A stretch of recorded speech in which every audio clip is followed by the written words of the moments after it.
Eu venho de Mesquita, na Baixada Fluminense, somos um município com 170 mil habitantes, o município mais novo no estado do Rio de Janeiro. 60% do município é mata, só temos 20 km² de cidade, é uma cidade muito densa, ficamos apertados ali entre três municípios, que é Belfor Roxo, Nilópolis e Nova Iguaçu. Então temos um grande desafio, que é essa massa de gente num único território. Aí trago aqui a competência pública ter método, tanto que a senhora falou, né? Esse é o nosso grande desafio, levar o método até o final com seus indicadores, que os resultados possam ser bons. Por favor.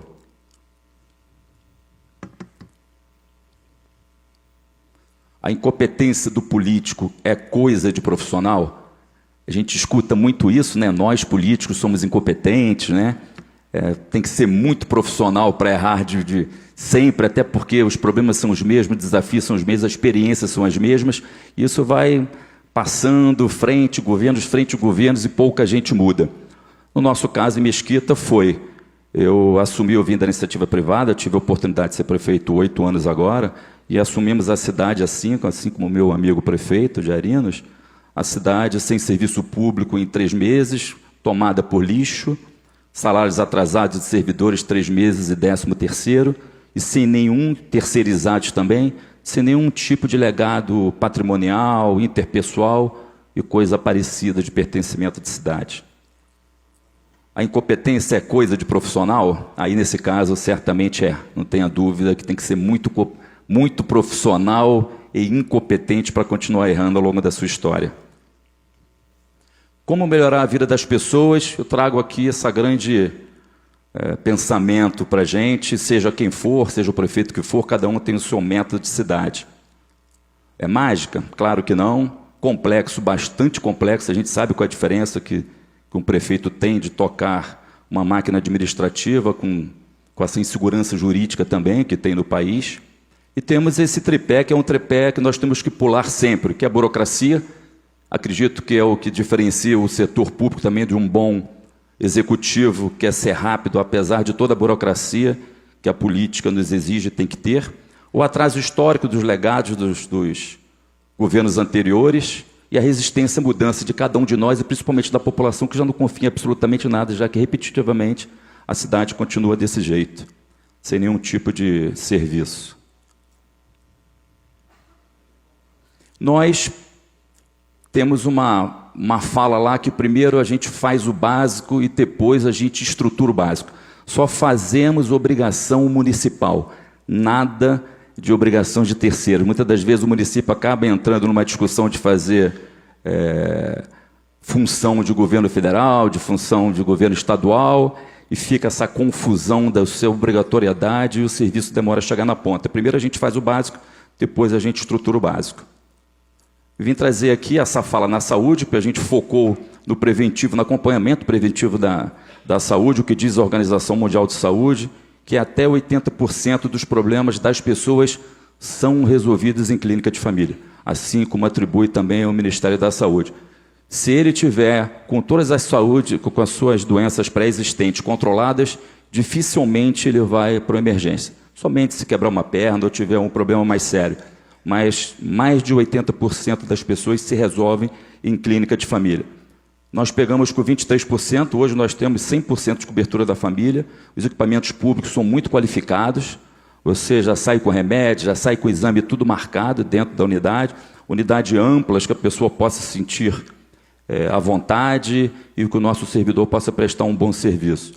A gente não abre mão também dos nossos exames, todos os serviços da prefeitura têm a qualidade e a velocidade do privado, não perdemos absolutamente nada. O privado, obviamente, ele ocupa o nosso território pela vacância do poder público municipal, de deixar aquela brecha para ele poder oferecer um serviço que é atribuição nossa. Lá a gente tira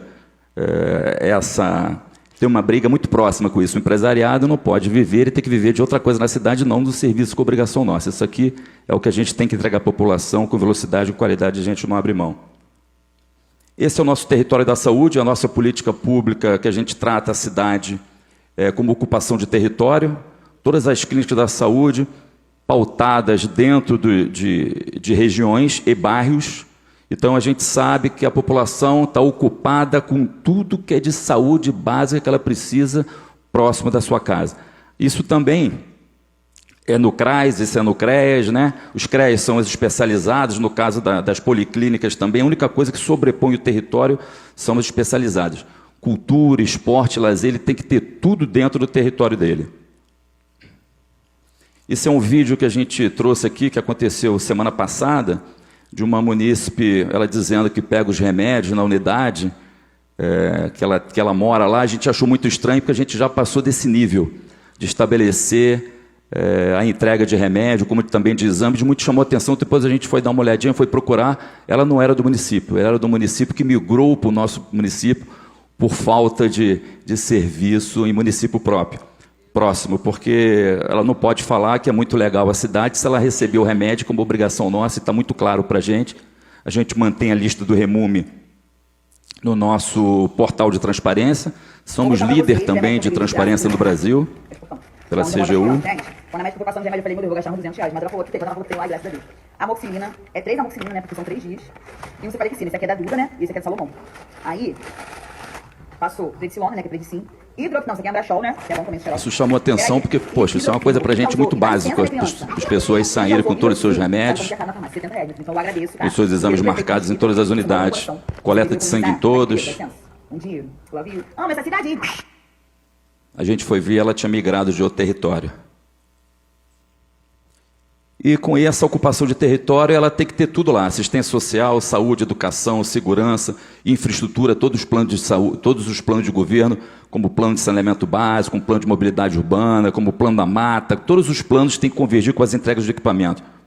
Com cultura também, com esporte, lazer, tem que estar tudo ativado no seu próprio território. Mas como a gente faz isso? Primeiro, aquela liderança que a senhora falou. Não é possível que um líder não fique inconformado com os famosos postinhos que a gente ainda vê pelo Brasil aí, com os CREs, com os CRAs, com os colégios, com as creches, muito ruins ao longo do tempo. Então tem que ter inconformismo, alguém tem que brigar por isso, não pode achar normal. Agilidade e muita tecnologia, com muito prontuário eletrônico, muita capacidade de colher dados da população. Uma coisa também que é muito importante, transparência. Repito, nós somos líder no Brasil de transparência pela CGU e ganhamos agora do Tribunal de Contas do Rio o selo máximo de transparência. E liderança. Eu aprendi que se o prefeito não liderar o processo, a coisa não anda. Ele tem que liderar o processo ali certinho, porque se ele virar as costas, ninguém volta mais para te dar a resposta. É impressionante isso. Parece que são tão óbvios no setor privado isso para a gente, né? Não, é só fazer aquilo, ele vai ter que fazer, mas virou as costas, nada acontece. O nosso método de gestão, depois de 8 anos que a gente fez agora para a cidade o tempo todo, nós chegamos a um painel que é desse jeito. O que geralmente todos nós fazemos são ações políticas na rua, que é ver troca de lâmpada, fazer qualquer entrega de equipamento, tapa-buraco e botar tudo na mídia social. Nós não fazemos isso, eu vou muito pouco à rua, pode ver o Instagram. A gente fica dentro do gabinete, já que tem diagnóstico de todo mundo, entregando à população o serviço que ele precisa e diagnosticando aquele serviço que ele tem direito e que nem sabe que tem. Então, a gente faz desse jeito. A gente acredita que com isso a gente cria muito mais pertencimento e a cidade funciona de forma melhor no futuro, criando cidadania. Esse é o nosso tripé, que a gente tem o primeiro, o número 1, é a oferta de serviços. É uma carta de serviço que nós temos por toda a região, como separei lá para vocês por bairro. Esse é o nosso mapa da cidade. A gente pega o setor censitário e plota dentro do mapa cada um que mora naquele território. Então a política pública que a gente monta é de acordo com aquela população que mora no território. Então a gente acerta muito mais, faz muito mais rápido, gasta menos, diagnosticando antes a política pública que vai entregar lá. A segunda é a demanda da população. Depois da carta de serviço que nós temos, que ele já tem no bairro dele, nós temos o aplicativo que o prefeito usa, que o vereador usa, que é a demanda de serviço da população. Reclamação de troca de lâmpada, qualquer coisa que aconteça no teu território, você pede diretamente ao poder público e nós fazemos o serviço. A população pede direto, então não precisa de agente político, está aí. É uma mídia social onde você pode compartilhar, você pode acompanhar no portal de transparência as nossas metas, está aí todos eles. Então, o que a gente oferta é serviço. O que a população reclama, nós identificamos o que tem que fazer de projeto para mudar a história daquele território. Dos dois, a gente começa a tocar os projetos de cidade, que é toda segunda-feira que acontece, na prefeitura, onde todos os agentes de todas as secretarias vão estar presentes, e a gente tem um painel desse. Nesse caso aqui, é uma escola de espetáculo em Rocha Sobrinho, que é um local historicamente violentado pelo Estado, sem nenhum tipo de política pública. Acabamos de entregar uma grande área de esporte e lazer lá, uma grande clínica de família, igual aquelas que vocês puderam ver, que inclusive a ministra teve a oportunidade, antes de sair, de inaugurar. Então, esse painel faz com que esteja estabelecido aqui a entrega que esse território precisa. Então, está lá o controle, procuradoria, todos os fiscal de obra, todos eles presentes na entrega desse equipamento, que a gente bate todo o andamento de segunda-feira. Então, a gente, nesse caso, tinha 84% já de entrega, ele já está para ser entregue agora no mês que vem. Aí tem lá as perdas e os ganhos. As perdas estão ali, vulnerabilidade, esse local que tem mais vulnerabilidade social, deixar de entregar equipamento desse com espaço de convivência da população, numa escola de arte do espetáculo, cursos, jiu-jitsu, tudo que você possa ter, isso é um atraso imenso no local desse, que foi violentado historicamente pelo Estado. E o que nós acompanhamos, o andamento das obras, de qualquer obra nossa, é ligado ao gabinete do prefeito, uma equipe que faz fotos 360 de todas as obras que estão existentes no município. A gente não vai em obra. A gente, nessa reunião de segunda-feira, cada obra que está em andamento, a gente abre a obra, sabe tudo o que acontece nela semanalmente, fiscal de obra, se a medição está certa, se alguém botou ar-condicionado, se não botou, se botou cadeira de dentista, se fez a parte de visualização. Então, é acompanhado semanalmente até a entrega do equipamento. Quando o equipamento estiver todo ativado, a gente entrega o equipamento. E muitas das vezes a gente nem inaugura. Desafio, a gente tem um grande desafio, acho que do poder público pela frente, que é busca ativa de cidadão. Nós temos um grande problema do Brasil, diferentemente da gente, que vive numa casta social muito melhor do que a população, que é a troca de número de telefone. Mais de 80% da população troca seu número de telefone a cada 3 meses. Se o Estado não for rápido o suficiente para resolver o seu problema, não resolve nunca mais. Você não consegue encontrar ele. Esse é o nosso grande desafio. Nós chegamos a fazer lá um processo, porque a gente queria dar um chip com o número da prefeitura, um chip de uma operadora normal, para toda a população, principalmente começando por aqueles do CAD único, depois a gente para dentro das escolas, depois para as clínicas da família, para a gente poder ter o contato direto com esse cidadão, porque em 3 meses ele troca de telefone e depois a gente tem que ficar botando o robozinho dentro da administração pública para esperar ele entrar em algum equipamento público, atualizar, para a gente atualizar em toda a rede. Então, por muitas das vezes, a gente deixa de comunicar ele para um serviço, um Bolsa Família, que ele vai deixar de receber daqui a 3 meses, que o governo federal avisa muito mal. A gente tenta achar ele dentro da rede, manda um bot para ele, oficial, né, pelo Meta, dizendo, olha, o governo federal falou que vai cortar o teu benefício daqui a 3 meses.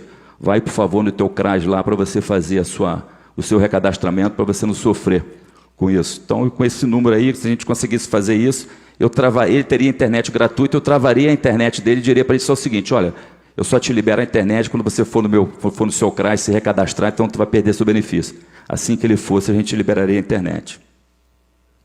A gente, infelizmente, não tem 1,5 milhão para gastar por mês, somos muito pobres. A competência pública tem método? Eu acho que tem método, sim. Eu acho que sem método, que a senhora falou, presidente, não há como ter resultado, tem indicadores bons. Né? A administração pública é pautada em diagnóstico, em números e indicadores, os números falam, muitas das vezes gritos, os indicadores estão bons, a região sim está ocupada com todos os serviços públicos, que é de obrigação nossa, municipal, fazer e a população ter, eu não tenho dúvida que ele tem método.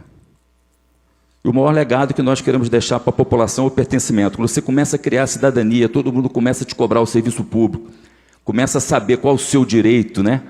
E qual é a obrigação do municipal fazer, eu acho que a gente consegue ter uma cidade muito mais eficiente, com muito mais pertencimento, onde as coisas possam funcionar e a população esteja realmente ativada, os seus direitos mínimos preservados, eu acho que é uma boa conjugação de convivência de cidade. Tá aí meus dados, a gente tem método lá. Muito obrigado pela oportunidade. Bom participar de painel falando de método de indicadores de gestão pública. Grato.